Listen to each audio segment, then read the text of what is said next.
Esta de la conferencia comenzará a grabarse. donde dará cuenta de la gravedad de los efectos que su accionar, el accionar del hombre, tiene sobre el medio ambiente global. Es decir, si entre los animales y sus hábitats había una relación sinérgica, en los seres humanos se podría concluir que hay una relación tóxica, por decirlo en términos ecologistas, ¿no? Con su medio ambiente. Esta conclusión, arribada por la ecología, va a repercutir en el pensar de los humanos, causando un cambio de perspectiva. El ser humano pasaría de ser aquel que somete a la naturaleza para su beneficio a ser aquel que se ve a sí mismo como un factor más en la naturaleza y comprendiendo que el destino de esta es también su destino. Es como lo diría el filósofo español Ortega y Gasset: yo soy yo y mi circunstancia. Si no la salvo a ella, no me salvo yo. Es ahí que la ecología es tomada como la ciencia estandarte por parte de los primeros movimientos ecologistas, y gracias a la presión que ejercieron en el terreno político, diversas naciones alrededor del mundo comienzan a incorporar normas legales que regulen el accionar de los ciudadanos y su efecto en el medio ambiente. En palabras del biólogo estadounidense Eugene P. Odum, la ecología se colocaba así en un limbo entre las ciencias naturales y las ciencias sociales, donde una determinada conclusión arribada por la ecología tenía una consecuencia directa en la movilización de la sociedad, generando manifestaciones, las cuales ejercían presión a la autoridad política, quien finalmente terminaba pronunciándose al respecto mediante una nueva normativa o regulación. Esta sería, digamos, la dinámica de cómo fue naciendo el derecho ambiental en la sociedad moderna. Y recalcamos la sociedad moderna, ya que antes a estas regulaciones, antes a la ecología, en periodos anteriores de la historia, ya se habían dado normas para el cuidado de la naturaleza, pero estas siempre tenían un trasfondo religioso, ornamental, pero no ecológico, no científico, por lo que no se podría contar como antecedentes del derecho ambiental. Ahora, ojo que lo que caracteriza justamente el derecho ambiental es que se basa siempre en conclusiones científicas. Bien, toda esta dinámica, todo lo que hemos explicado, nos va a llevar al inevitable, como dije, al inevitable nacimiento del derecho ambiental, que es lo que vamos a ver ahora. Y bien, el nacimiento del derecho ambiental. Estas regulaciones que comenzaron a darse en distintos estados del mundo y ante la coyuntura de diversas tragedias ambientales, como la contaminación de la bahía de Minamata, el smog londinense y el accidente nuclear de Chernóbil, hizo necesaria la coordinación de las naciones del mundo para buscar justamente una solución a un problema de escala mundial. Es así que tuvo lugar entre el 5 y el 16 de junio de 1972 en Estocolmo, Suecia, la Conferencia de las Naciones Unidas sobre el Medio Ambiente Humano. ¿Cuál es la importancia de esta conferencia? Y es que es la primera vez en la historia de la humanidad que las naciones del mundo, y sobre todo las grandes potencias, se reunían para acordar la forma en que solucionarían la crisis ambiental sin ver perjudicado pues el desarrollo económico de sus sociedades. Esta reunión llenó de gran esperanza a los movimientos ecologistas, pues se planteaba al fin hacer frente a las grandes potencias industriales, principales responsables de la crisis ambiental, y, digamos, obligarles a tomar medidas efectivas para la disminución de la contaminación. Pero, y esto acá sí es criterio personal, pero lamentablemente lo único que se logró en esta semana y media de reuniones y cócteles solo fue una declaratoria de 26 principios, en los que se requería a los Estados miembros que adecuasen sus ordenamientos jurídicos en base a estos principios, pero de ahí nada más. Lo que fue lamentable porque se había generado gran expectativa de que en esta reunión se haría pública una sanción a Estados Unidos, ya que en todos los estudios de investigación expuestos en esta conferencia se determinó que el mayor responsable en esa fecha por emisiones de gases contaminantes era Estados Unidos. Pero esta sanción, esto no sucedió al fin y al cabo. Lo que sí vamos a ver es que en esta declaratoria de principios se establece un nuevo derecho fundamental y eh, se establece este nuevo derecho fundamental, pero que no viene solo, sino que viene a ser más que nada un cambio de perspectiva de los derechos fundamentales clásicos anteriores. Eso lo vamos a ver. Un nuevo derecho fundamental. Sí, ahora, haciendo una revisión, ¿no?, de los 26 principios, ¿sí? Los 26 principios que se dieron en general, solamente el primero de ellos enuncia la declaración de este nuevo derecho fundamental, ¿no? Y bueno, es establecido para todas las personas. Este derecho es el siguiente, dice, el hombre, entiéndase por hombre a toda la humanidad, tiene derecho a un medio ambiente de calidad que le permita una vida digna y gozar de bienestar. Pues bien, este derecho, como todos los derechos, ¿no?, para una comprensión completa, debe dársele una lectura en el sentido opuesto, con lo que vamos a tener como resultado el correspondiente deber, el cual también se menciona en el primer principio. Entonces tenemos por un lado el derecho, que es el hombre tiene derecho a un medio ambiente de calidad que le permita una vida digna y gozar de bienestar. Y por otro lado tenemos el deber, que es por lo que es deber de todo hombre proteger y mejorar el medio ambiente para las generaciones presentes y futuras.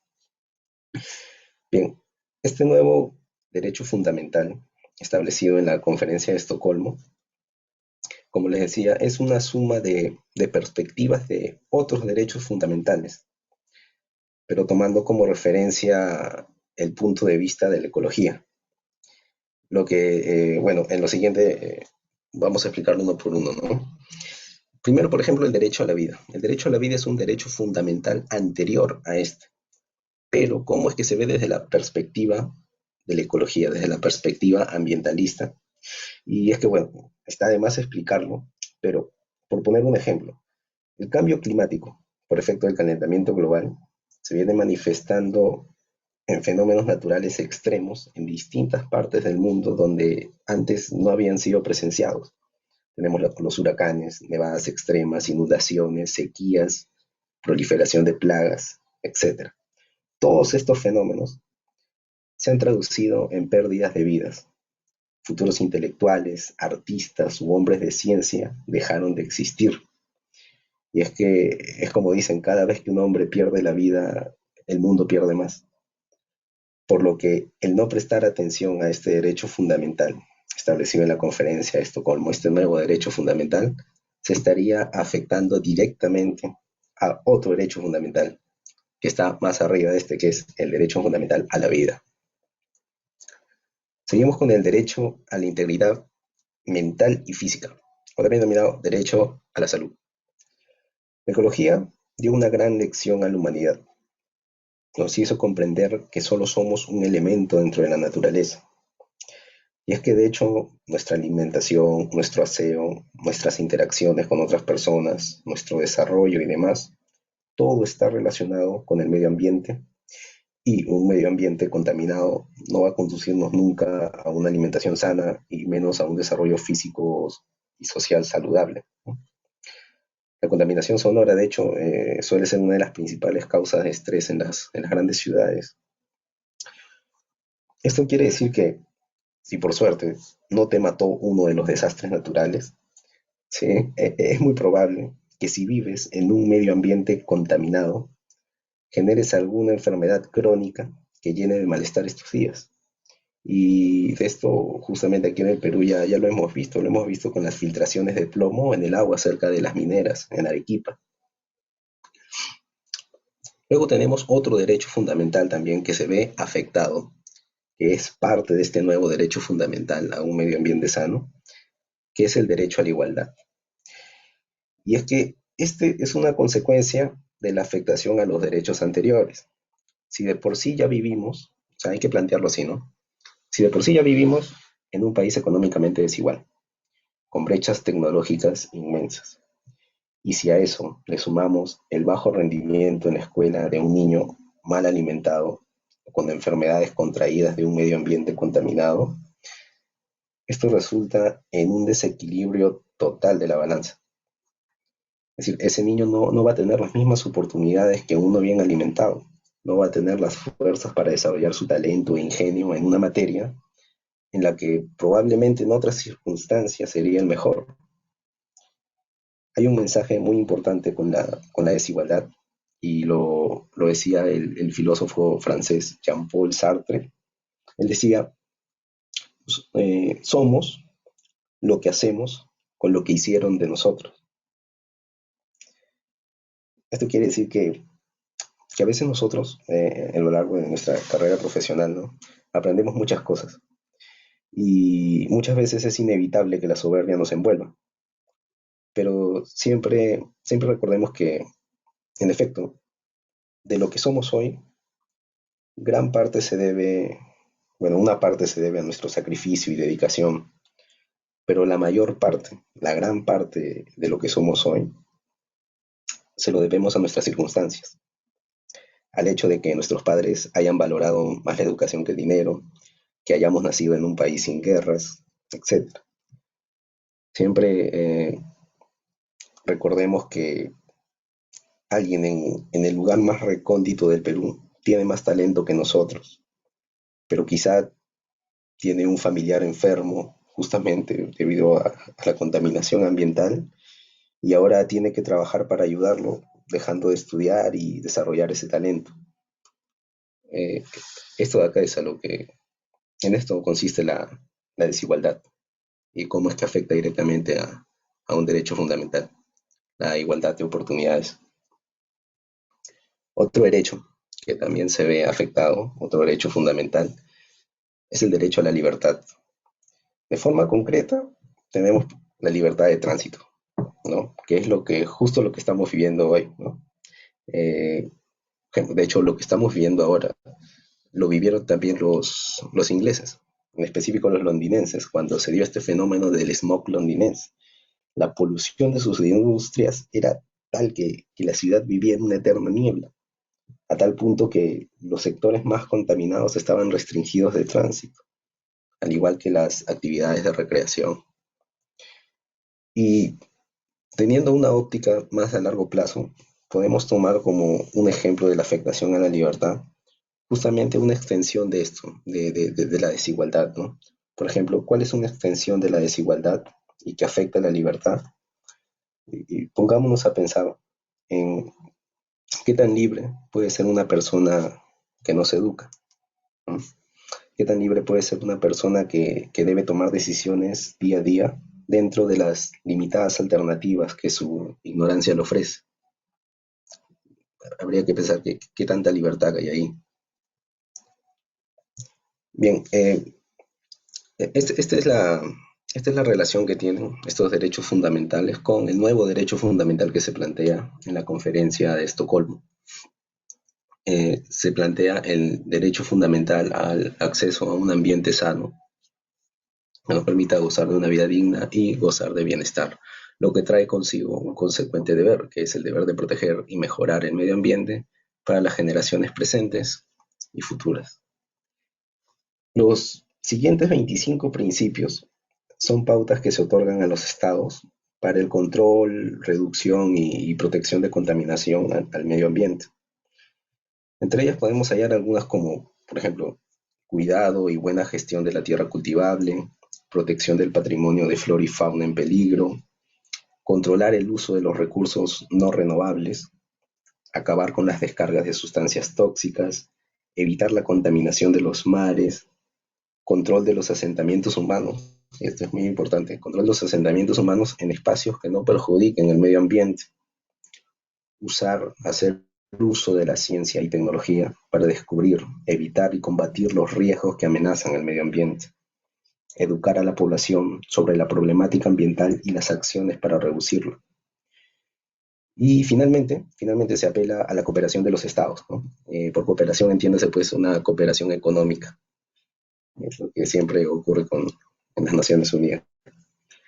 Y se invita también a todos los estados a deponer las armas, ¿no? Y bueno, ello tomando como objetivo el salvar el mundo. Esto debido a que justamente en esta época, estamos hablando del año 1972, en los años 70 son épocas de guerra fría entre Estados Unidos y la Unión Soviética, y existía la amenaza de una guerra nuclear, porque, claro, de qué sirve que simplemente todas las políticas de protección y prevención en favor del medio ambiente, si de un ataque nuclear se puede producir una contaminación a una escala inmensa y con efectos prolongados como en Chernóbil? No olvidemos lo que dijo Albert Einstein, ¿no? Él decía que no sé cómo será la tercera guerra mundial, pero solo sé que la cuarta será con piedras y lanzas. Bien, entonces podemos concluir que la Conferencia de Estocolmo 1972 no significó en sí un cambio relevante, ¿no? Pero esta declaración de principios sí que sirvió como fuente para el derecho ambiental que comenzaría a desarrollarse poco a poco en los diversos estados. Como un dato curioso, como una curiosidad, algo, hay un extracto de la Declaración de Estocolmo que quisiera dar lectura por la belleza misma de su prosa, cómo está escrita y lo que a mi parecer resume de alguna forma el espíritu del movimiento ecologista en ese entonces. El extracto es el siguiente. Dice, el hombre debe hacer constantemente recapitulación de su experiencia y continuar descubriendo, inventando, creando y progresando. Hoy en día, la capacidad del hombre de transformar lo que lo rodea, utilizada con discernimiento, puede llevar a todos los pueblos los beneficios del desarrollo y ofrecerles la oportunidad de ennoblecer su existencia. Aplicado errónea o imprudentemente, el mismo poder puede causar daños incalculables al ser humano y a su medio. Bien, pasemos al siguiente tema, las dificultades del derecho ambiental. Dentro de las dificultades del derecho ambiental, ¿no? Cuando los estados comienzan a implementar normas para regular la contaminación del medio ambiente, se topan con una serie de dificultades para su cumplimiento.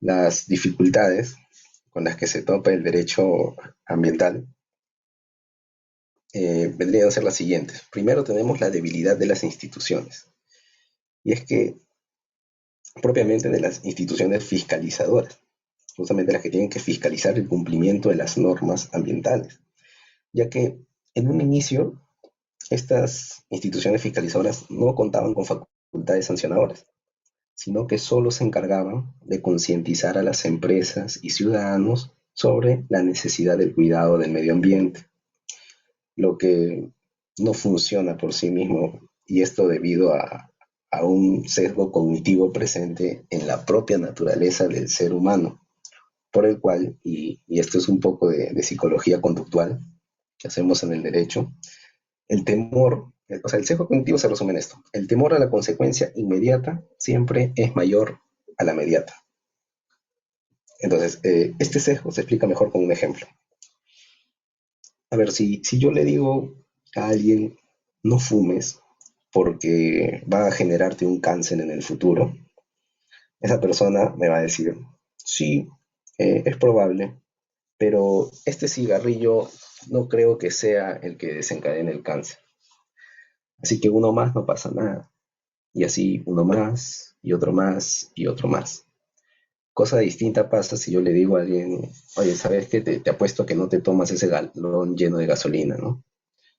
Y él me va a responder, ¿tú estás loco? Me tomo eso y me muero. Es así como funciona la mente del ser humano al realizar una conducta que sabe va a tener una consecuencia negativa para él. Si no siente que la consecuencia es inmediata, se va a sentir facultado para hacerla. Es lo que pasa como analogía en el derecho penal. Cuando un ladrón va a robar un banco, el ladrón no está pensando para nada en cuántos años de cárcel le van a dar. Él lo que está pensando es, ¿me atraparán o no me atraparán? ¿Cuál es la probabilidad que me atrape? ¿Cuál es la probabilidad de que no me atrape? Algo similar ocurre con la crisis ambiental. Aparentemente, los efectos, las consecuencias de la crisis ambiental no parece estar cercana a cada individuo y por ello muchos desestiman las medidas de protección establecidas. De hecho, hemos sido testigos de declaraciones de gobernantes muy rubios y bronceados en exceso, señalando que el calentamiento global es una farsa e invalidando las conclusiones de estudios y trabajos de investigación con un seguimiento de más de 50 años y replicados por todo el mundo. La solución que se implementó es apelar a las multas y sanciones pecuniarias, las cuales logran en efecto romper este sesgo porque son una consecuencia inmediata para las inconductas de los ciudadanos. Sin embargo, no sirve de mucho tener infracciones y multas en el ordenamiento jurídico si las instituciones fiscalizadoras son débiles. Y los funcionarios, por ejemplo, los funcionarios que las dirigen, esta es una muestra de su debilidad. Si los funcionarios que la dirigen que dirigen estas instituciones, pues son mal pagados. ¿Por qué? ¿Cuál es la consecuencia que acarrea que un funcionario fiscalizador esté mal pagado? Pues que los hace más susceptibles de aceptar sobornos para admitir declaraciones falsas sobre niveles de emisiones contaminantes, por ejemplo, ¿no? La solución debe buscar transmitir la sensación a los infractores que cada vez que contravengan una norma serán inmediatamente sancionados sin contemplación alguna. Y eso de ahí se logra sobre todo, bueno, fiscalizando a los fiscalizadores. Tiene que haber una fiscalización completa y escrupulosa sobre los fiscalizadores, precisamente. Luego tenemos como otra de las dificultades con las que se topa el derecho ambiental, tenemos los intereses económicos. Y es que, a ver, el cuidado del medio ambiente nos obliga a dejar de pensar en el beneficio propio y a priorizar el bien común. Precisamente, este dilema ético en el que nos coloca la crisis ambiental es un dilema que ha acompañado a los seres humanos desde los inicios de la historia. Y no solo al respecto de la crisis ambiental, sino también al respecto de otros problemas como la pobreza, la política, el hambre, las enfermedades, como por ejemplo, claro, las enfermedades, como lo que estamos viviendo hoy, ¿no? Con el COVID-19, donde vemos que a las personas no les importa dejar sin desinfectantes a sus vecinos con tal de ellos estar bien abastecidos, sin saber pues que esto a la larga es contraproducente. Bien, esta dificultad se ha encontrado siempre en la agenda en las cumbres ambientales realizadas. La explicación de ello se halla en que, a ver, las naciones en todo el mundo cumplen un ciclo de desarrollo, ¿sí? Algunas parten con cierta ventaja sobre otras, pero todas al fin y al cabo siguen la misma tendencia progresista. Es así que esto origina un escenario donde tenemos, por un lado, ¿no? Y esta clasificación es muy conocida por todos, tenemos primero los países desarrollados. Los países desarrollados son los que tienen mayor responsabilidad de los efectos de su economía en el medio ambiente. Muchas de sus industrias, de hecho, surten bienes a todo el mundo. Y para ello, para la producción de todos esos bienes, consumen cantidades inmensas de insumos y recursos naturales. Y consecuentemente, producen también unas cantidades inmensas de residuos. Así que son los países desarrollados, basados en un modelo económico altamente industrial, los que muestran mayor resistencia a acatar las regulaciones ambientales, argumentando que estas regulaciones pueden traer sobrecostos en sus negocios y ocasionar una afectación económica a nivel regional, si es que no es global. Luego tenemos a los países en vías de desarrollo. Su escala industrial no es tan masiva como la de los países desarrollados, altamente industriales, pero sí se hayan proyectado a hacerlo. En la Cumbre de la Tierra, realizada en Río de Janeiro en el 2012, estas naciones dejaron muy en claro que tal cual como pudieron hacer las naciones desarrolladas, les dejen a ellos vivir su ciclo con la menor cantidad de restricciones. Y es que a entender de ellos, es algo muy justo. Porque claro, o sea, su planteamiento es este, ¿no? Los países desarrollados ya vivieron su ciclo, llegaron a ser desarrollados. Ahora déjenme a mí hacer el mío, hacer mi ciclo y llegar a ser también una nación desarrollada. Pero déjenme hacerlo sin trabas, ¿no? Ese es el planteamiento que tienen los países en vías de desarrollo.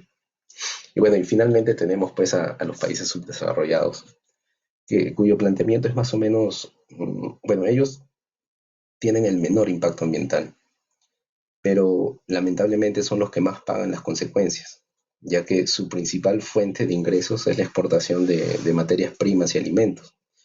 Y cualquier variación, cualquier alteración del medio ambiente va a tener consecuencia en la calidad de sus productos y en la cantidad de su producción. Entonces, habiendo hecho esta clasificación de los diferentes puntos de vista que tienen los países desarrollados, los países en vías de desarrollo y los países subdesarrollados, vemos que no se parte de una base de criterios homogénea para la lucha contra la crisis ambiental, ya que hay que tomar en cuenta la diversidad de realidades que componen el panorama mundial para esta dificultad, justamente, para esta heterogeneidad de criterios. Es que las naciones vienen desarrollando impuestos proporcionales sobre la contaminación y producción de residuos y emisiones. Es decir, con esto se busca sancionar de forma equitativa a quienes más responsabilidad tienen en la crisis ambiental. Sin embargo, hay que tomar en cuenta, también hay que ser críticos con esto. El ponerle un impuesto a la contaminación no frena la contaminación. Puede disuadir a los contaminantes, pero no es un freno real. Bien, ahora, establecidas, expuestas las dificultades, vamos a entrar en materia, a analizar el derecho ambiental peruano. El derecho ambiental peruano. Ahora, el derecho ambiental peruano tiene 5 bienes jurídicos principales a los que busca proteger. Un bien jurídico es aquello que se toma como el ideal, es decir, lo que se tiene que proteger a través de la norma, ¿sí? Y estos 5 bienes jurídicos son la flora, la fauna, los recursos forestales. Los recursos forestales se refiere pues a las formaciones boscosas y ricas en recursos madereros. Luego están los recursos genéticos, que se refieren pues a las células reproductivas de especies protegidas. Y por último a los paisajes. Y esto abarca los paisajes urbanos o rurales, cuya alteración a causa de construcciones puede perjudicar la vida silvestre y los ecosistemas que se hallan en estos paisajes, ¿no? Bien, para la protección de estos bienes jurídicos, el derecho ambiental peruano ha optado por 2 modelos de regulación, ¿sí? Tenemos por un lado la vía económica, y en ella hallamos como instrumentos a las multas, las amonestaciones, papeletas y procesos sancionadores pecuniarios. Estos buscan afectar el interés económico vinculado directamente a la actividad contaminante. Y acá viene la crítica. Sin embargo, la experiencia demostró pues que precisamente son los grandes grupos empresariales los que suelen incumplir las regulaciones ambientales, y la verdad es que para ellos el pagar una simple multa no es problema, ya que con lo producido por la actividad económica que realizan se puede pagar la multa y además el margen de utilidad que queda es todavía considerable. Por lo tanto, estas sanciones tuvieron que modificarse y extenderse para abarcar también la suspensión de las actividades económicas y el retiro de licencias, con lo cual la actividad económica quedaba paralizada en su totalidad y era ahora sí una afectación económica más concreta y que sí se hacía sentir para el infractor. Eso es por la vía económica. Por otro lado tenemos la vía penal. La vía penal, bueno, en el derecho peruano la vía penal para los delitos ambientales, para el derecho ambiental, se origina con la modificación del Código Penal en el año 2008. Mira, desde 1972 hasta el 2008 recién se comienza a implementar en el Perú. Ahí es como les digo que no fue realmente un cambio en la realidad, la conferencia de Estocolmo. Bien, esta modificación del Código Penal establece la creación de delitos ambientales, con lo que sí se ha podido mitigar gran parte de las conductas que tienen una grave afectación al medio ambiente. De hecho, yo mismo he sido testigo de cómo los gremios de pescadores, por ejemplo, hoy capacitan a sus miembros justamente sobre los delitos ambientales. Bien, el detalle de los delitos ambientales, ¿no? Pueden encontrarlo en el Código Penal, desde el artículo 304 al 314b. Yo en lo particular nunca he sido partidario de caer en la monotonía, pues de hacer una lectura de artículo por artículo. Yo odiaba cuando los docentes lo hacían, pero lo que sí quiero es explicar la lógica general de las conductas que busca reprimir el Código Penal peruano. Entonces, es así que vamos a tener las siguientes clases de delitos, ¿no? Resumidos, todos los delitos que tenemos los vamos a resumir por categorías. Y tenemos estas. Primero, los delitos de contaminación. Y son por emisiones clandestinas o por encima de los límites permisibles de sustancias tóxicas, gases, sonidos, vertimientos o radiaciones. Luego tenemos los delitos de tratamiento de residuos. Se refieren a los tráficos de residuos o a la instalación de vertederos o botaderos de residuos sólidos sin autorización dada por la autoridad competente. Luego tenemos los delitos contra los recursos naturales. Los recursos naturales están la flora, fauna y los recursos genéticos. Dentro de estos delitos contra los recursos naturales, ¿ya? Vamos a tener cuatro formas derivadas. Primero, el tráfico ilícito. Tráfico ilícito se refiere a la extracción y compra y venta de especies protegidas. Luego tenemos la depredación, que se refiere a la caza de especies protegidas. También tenemos el tráfico de recursos genéticos. Esto se refiere a la compra y venta de células reproductivas de flora y fauna protegidas. Este de acá es un mercado que ahora último ha tomado gran relevancia porque lo que hacen es llevar unas especies autóctonas de un determinado lugar, llevan los recursos genéticos, las células reproductivas, para replicar estas especies en otros lugares, en otros ecosistemas totalmente distintos, que muchas veces pueden llegar incluso a alterar la fauna local de ese lugar a donde se inserta esa nueva especie. Y ya ha habido casos, por ejemplo, el caso de las pirañas en el río Mississippi. Bien, luego tenemos los delitos de responsabilidad funcional.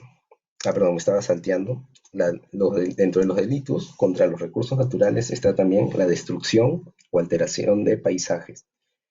Esta se refiere a la destrucción o alteración de paisajes urbanos o rurales, mediante la tala o construcciones de obras que traigan consecuencia en el ecosistema de la flora y fauna local. Ahora sí, los delitos de responsabilidad funcional. En este caso, es necesario hacer una aclaración primero, porque en el derecho penal siempre debe individualizarse al autor del acto delictivo. Es decir, siempre debe ser una persona. No se puede abrir proceso, no se puede enviar a la cárcel a una empresa, por decirlo así. Por lo tanto, en el caso de las empresas, las personas jurídicas, los responsables penales, quienes van a asumir toda la responsabilidad penal, siempre van a ser los representantes legales, que usualmente suelen ser pues los gerentes generales de las empresas. Dicho esto, seguimos. En los delitos de responsabilidad funcional incurrirá en delito primero el funcionario público quien presida una institución fiscalizadora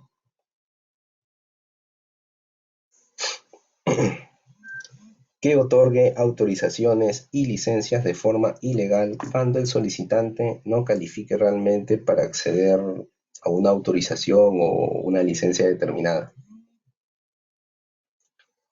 Bien, ese es en el caso del funcionario público, es decir, el funcionario público que está a cargo de una institución fiscalizadora, si no realiza correctamente su trabajo, si es que emite una autorización, ¿okay?, o una licencia de forma ilegal, sin verificar que cumple en efecto esta persona que lo ha solicitado, cumple todos los requisitos, esa persona va a incurrir en el delito de responsabilidad funcional.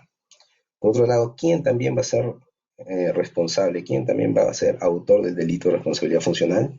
los representantes legales de las empresas, es decir, los gerentes generales, que otorguen, que otorguen declaración, que declaren información falsa para obtener autorizaciones o licencias.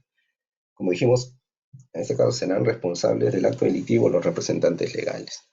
Es la contraparte del primer delito, ¿no? Del funcionario público. El funcionario público comete delito cuando da una autorización de manera ilegal, cuando no corresponde. Y el solicitante, la persona jurídica, la empresa, comete delito, incurre en delito cuando declara una información falsa para que se le otorgue alguna autorización o alguna licencia. Dentro de estas declaraciones falsas pueden ser de repente, tiene un nivel de emisiones de 500 gases de efecto invernadero, pero solamente declara 100, ¿no? Y a través de eso, justamente tratando de hacer incurrir en el error de la autoridad, da esa declaración. También ahí estaría incurriendo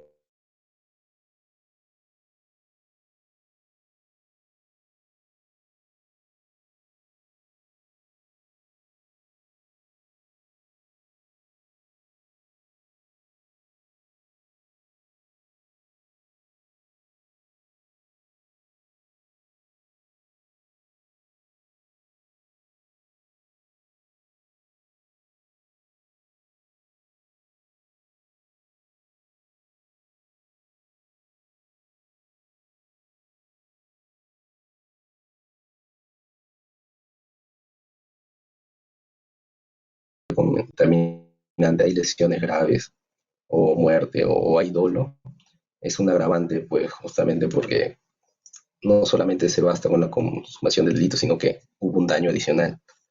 Y en el caso de las atenuantes es por culpa. Y bueno, primero se le denomina dolo a que cuando alguien realiza una acción de hacerlo. Eso ahí es el dolo.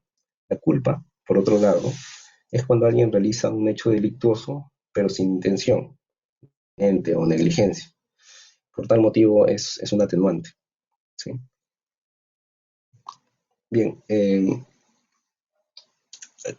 al fin y al cabo, la solución que se puede abordar desde el derecho ambiental, el estudio de la conducta ética de la humanidad, desde la vía económica o la vía penal, no sirve de nada si es que no se realiza una fiscalización eficaz.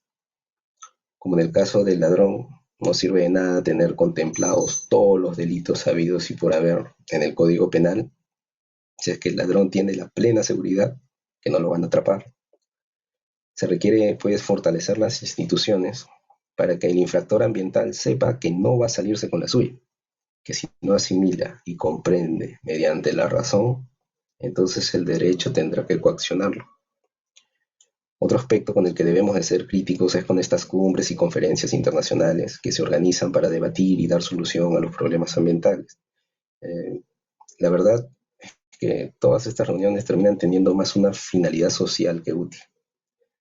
Todos los representantes de los países asistentes firman el acuerdo, pero cuando vuelven a casa es como si no se hubiese hecho nada.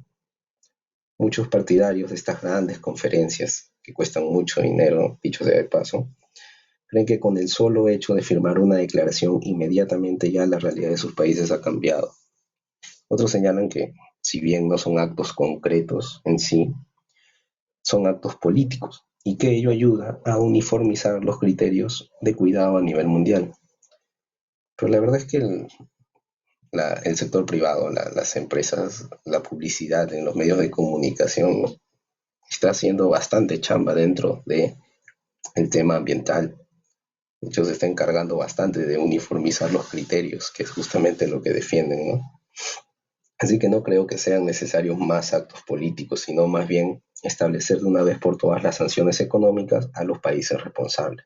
Por ejemplo, eh, una solución eficaz sería establecer un bloqueo de exportaciones a una determinada rama de la industria de un país contaminante hasta que no se ajuste a los parámetros establecidos. De muy poco sirve cobrar cantidades inmensas de impuestos o multas si es que no se logra realmente detener las emisiones. Y bueno, ya culminando esta exposición, En cuanto a ustedes, como investigadores y bueno, más cercanos a la ciencia, tienen el deber no solo de llegar a conclusiones, sino también de ser divulgadores, para que al igual como pasó con la ecología, al inicio de la exposición que explicábamos, que la ecología trascendió las ciencias naturales y generó un cambio social, de igual forma hoy el derecho ambiental es una de las ramas del derecho que no se basa en criterios axiológicos o subjetivos de si algo es bueno o malo porque a alguien con una determinada ética sí le parece, sino que el derecho ambiental se basa en conclusiones objetivas otorgadas por la ciencia y en base a ello la autoridad emite las normas correspondientes. Por lo tanto, y ya concluyendo esta exposición, podemos concluir que el derecho ambiental, a diferencia de otras ramas del derecho, se encuentra profundamente vinculado a la ciencia, siendo esta la que muestra el camino, y el derecho al fin y al cabo quien la sigue. Bueno, sin extenderme más, quiero agradecer nuevamente a Sosemi por la invitación y a todos los asistentes por su atención. Eh, bueno, muchas gracias y esta es una nueva oportunidad. No sé si alguien va a tomar la palabra. Sí, doctor, muchas gracias. Excelente su ponencia. Chicos, Ale tiene una pregunta respecto a lo que ha expuesto el abogado. Si tiene sus preguntas, la pueden escribir en los comentarios para que el abogado las responda ahorita. Onda de preguntas, chicos.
Ya, chicos, al parecer no hay ninguna pregunta. Así estaremos finalizando la ponencia. Y ya pasaron el link, mi asistente, para que hagan el post-test. Ya, y los que prueben solamente el post-test van a obtener su certificado, chicos. Llenen bien sus datos y el certificado se les va a enviar automáticamente dentro de unos minutos nada más, ¿sí?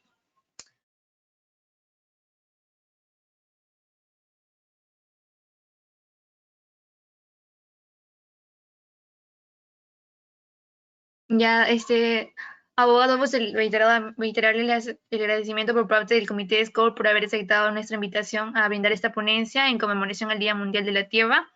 Excelente su ponencia y es bastante necesario rescatar que el derecho ambiental es un derecho al cual todos podemos acceder y no solamente exigir, ¿no?, el tener un estilo de vida saludable o acceder a un ambiente saludable, sino también cumplir con nuestros deberes respecto a cuidar nuestro ambiente, ¿no?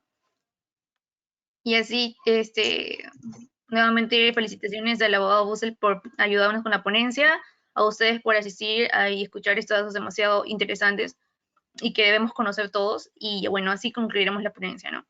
Gracias y buenas noches.